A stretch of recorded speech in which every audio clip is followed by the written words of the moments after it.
Hallelujah, praise the Lord. ஆண்டவராகிய இயேசு கிறிஸ்து நாமத்தினாலே உங்களை வாழ்த்துகிறேன். கர்த்தர் உங்களை ஆசீர்வதிப்பாராக. இன்றைய நாள் வேட்பனின் சத்தம் யாத்திராகமத்தின் புஸ்தகம் 15ஆம் அதிகாரம் 6ஆம் வசனம். கர்த்தாவே, உம்முடைய வலதுகரம் பலத்தினால் மகத்துவம் சிறந்திருக்கிறது. கர்த்தாவே, உம்முடைய வலதுகரம் பகைஞனை நொறுக்கிவிட்டது.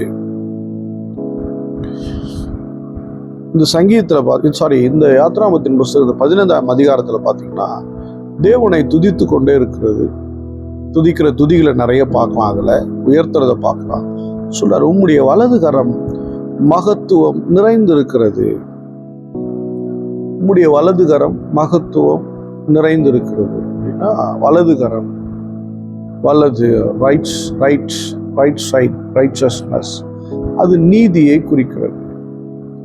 வலது கரம் பலம் நிறைந்தது, மகத்துவம் சிறந்தது. நீதியினால் வருகிற வெற்றி ரொம்ப முக்கியங்க.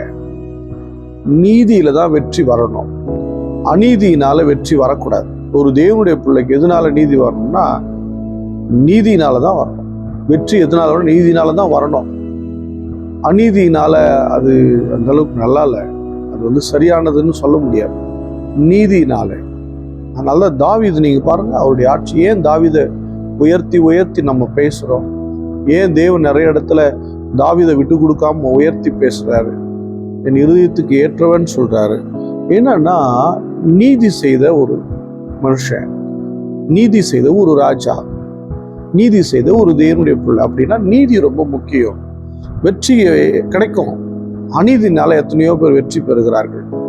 அநீதினால எத்தனையோ பேர் நிறைய விஷயத்தை செஞ்சுக்கிறாங்க, பெற்றுக்கொள்றாங்க. அது இல்லைங்க, நீதினால. அதனாலதான் சொல்றாரு, உம்முடைய வலது கரம் பலத்தினால் மகத்துவம் சிறந்திருக்கு. அப்ப நீதியினால் வருகிற வெற்றி அது மகத்துவமானது. கர்த்தருடைய வலது கரம் பகைஞன் நீதி நொறுக்குங்க. நாம நினைக்கிறோம் அநீதி தான் நொறுக்கும்னு நினைப்போம். சில நேரங்களில் நம்மளே சொல்லுவோம், பேசிக்குவோம், வேற வழி இல்லை, இப்படி இறங்கி பண்ணாதான், அப்படி பண்ணாதான் அப்படின்னு சொல்லி நினைப்போம். இல்லை இப்படி பண்ண அப்படி பண்ணலாம் யோசிப்போம். ஆனா என்ன சொல்லுது வேதம்னா, வலது கரம் அந்த நீதி அவனை அடிச்சு நொறுக்கணும். அநீதி வேற விதமான முயற்சிகள் அடிச்சு நொறுக்கிறத விட நீதி அடிச்சு நொறுக்குனா அட்ரஸ் இல்லாம ஆயிடுவாங்க. அல்லேலூயா. சத்ருவுடைய வேலை அநீதியினால உடைக்கிறது. என் தேவனுடைய பணி நீதியினால உடைக்கிறது. அல்லேலூயா. நீதியினால் உடைக்கிற தேவன். அல்லேலூயா. என் அன்பு தேவனுடைய பிள்ளைய நிறைய பேர் உங்க சொத்துக்களை ஏதாவது ஆட்டை போட பார்க்குறாங்க, எடுத்துக்க பார்க்குறாங்களா? இல்லை உங்களுக்கு கிடைக்க வேண்டியது கரெக்டாக சேரலையா? ரொம்ப நாளாக இப்படியே தான் இருக்கு. கொஞ்சம் பொறுமையா இருங்க. உங்களுடைய சத்தம் தேவனை நோக்கி எழும்பட்டும். உங்களுடைய கூக்குரல் தேவனை நோக்கி எழும்பட்டும். உங்கள் ஜெப அறையில எழும்பட்டும். உன் குடும்பத்தில் எழும்பட்டும். அதிகாலையிலே உன் சத்தம் தேவனுடைய சமூகத்துல துணிக்கட்டும்.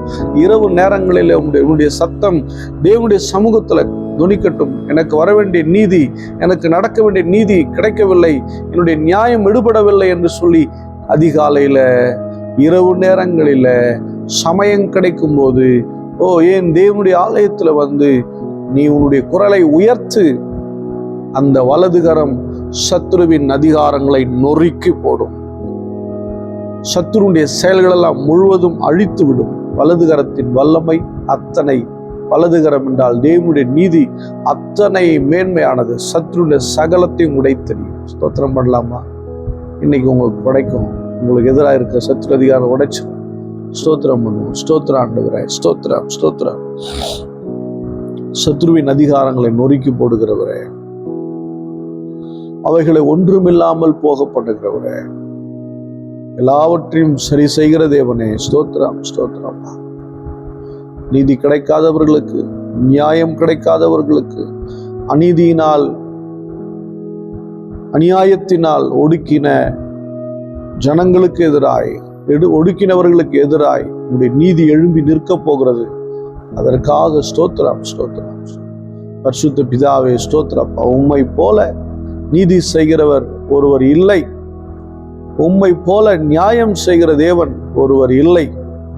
நீரே நியாயம் செய்கிற தேவன். உங்களுடைய பிள்ளைகள் பல நாட்களினால் அநீதியினாலும் அநியாயத்தினாலும் ஒடுக்கப்பட்டு நசுக்கப்பட்டிருக்கிறார்கள்.